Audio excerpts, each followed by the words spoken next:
Hello my friends, welcome to the metal shop.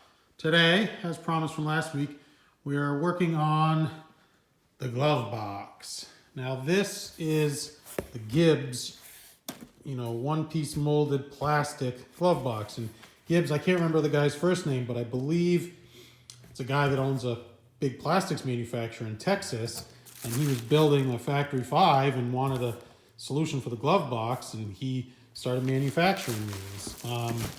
And overall, it's a decent piece. Let me say, I want to put this nicely and politically correctly.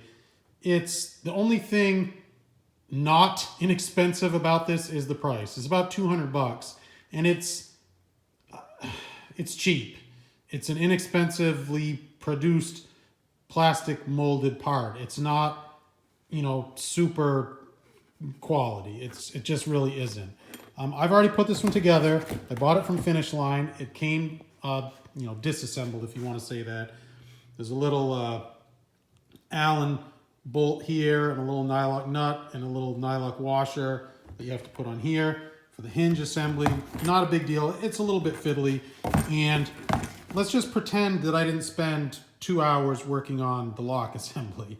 You have to put the lock in yourself, and they say to bend this tab to get a nice tight fit, and I don't care who you are, you're never going to bend the tab to fit. The slot was cut in the wrong spot. Very annoying.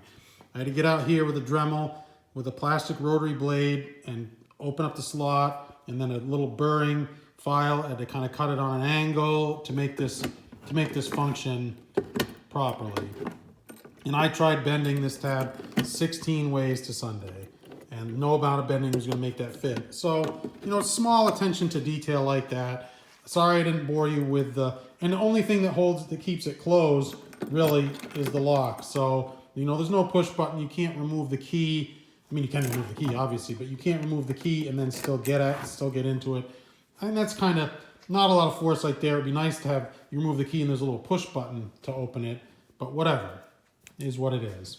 Plastic molded glove box, the Gibbs glove box. Comes with a nice template, and you'll see what I did here was I cut it out very, very carefully so I would have a positive and a negative template so that I could, fit it up against the car. I could check the back side here for clearance from this bar here, and so I'm going to get this lined up right where I want it, taped into place, and then I'm going to cut out the hole with, I think I'm going to use the body saw. I think that would be the best thing, or a jigsaw. So I did have one other thing that I was going to do, and let's stand by for just a minute and I will go grab it. So the other thing that I was considering is the Ford GT start engine switch. Now I put one of these in the old Celine S331 truck. These are made for Mustangs. When the Ford GTs came out in 06 and 07, they started selling these push buttons, and they were the craze in Mustangs and everything else. Like I said, I put one in the Celine truck, and I bought this one for my Fox body. There's really no good spot for it, and it really doesn't go with a Fox body. But the push button start from the Ford GT and the GT40 is actually perfect for a Cobra. So what I was thinking was, about drilling another hole right here for the push button. And what I did with the truck, and I'll do the same thing here, is you turn the key and then you can use the push button. And I'm also going to leave it so you can turn the key to start it. You can disable the key turning so that it just works with the push button. You can work it, you can wire it so that it will always start with the push button with no key. So I'm really thinking, I have this part. It's a really nice piece. While I'm getting ready to do the dash here, I think I'm going to do that. I think that will look really nice. This looks just straight out of the late 60s with the GT40s. I think that will look trick. Oh, you can see here I have my steering wheel medallion. There, you can get a good look at it right there. That comes from Finish Line. It's a nice press fit in there. Covers up all the extra holes that I drilled for the Momo bolt pattern there. That looks really nice. Here, check this out. Makes it look, an optical illusion makes it look like the Cobra is like the emblem is moving itself. Weird. Anyway, so I'm gonna get to drilling and cutting, and you can join me in, yeah, let's pretend it'll just be a few minutes. All right, so got the hole drilled out for the start engine button. I made them a little bit big. I figured this size and up, what I'm gonna do is I'm gonna fold, I'll fold the vinyl over. Obviously these small holes for the lights and for the switches are too small to fold the vinyl over. But I'd rather have it just a little bit big than too small. It just will look cleaner if you can fold, you have the vinyl over and glue it and then stuff it in there and really nice and tight. I drilled out for the brackets here on the top that I almost forgot about. I don't know if you can see that. You can. I got it traced out very lightly in pencil. Got a couple of holes drilled here. Got the thing clamped down to the table as best I can. It's got a lip on it, so I'm gonna have to hold on to it. Maybe I can cut half of it and then flip it around and cut the other half.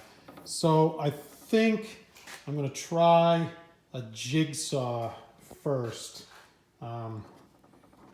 To get this, I think a jigsaw will give me just a little bit more control and a little bit more precision than that body saw. And quite honestly, I just opened the box on the body saw and put the batteries on the charger. They're ice cold and I'm getting tired of waiting. So bust out the jigsaw, fine cutting blade, and let's get this thing going. Right, so got the hole cut in the dash. Sorry I didn't show you that, my friends, give you a nice slow motion sequence or sped up sequence with some music of me cutting, but I was running the jigsaw with one hand, I was running the vacuum cleaner with the other hand, trying to keep the dust down here. The jigsaw worked very well, cutting the hole, and I made the little cuts here this way with the jigsaw, and then I did use the plastic cutting blade on the Dremel just to give a couple of plunge cuts, and then I was able to slip the jigsaw in to get that, just to keep it nice and neat. Now you guys will get to see, and this gets covered. I mean, it's kind of gets scun up a little bit, the gel coat from running the jigs on it. Jigsaw definitely the way to go, I think, here. But anyway, you'll get to see me drop the glove box in, and hopefully it fits. The template is a bit oversized by comparison, so let's see how we did here.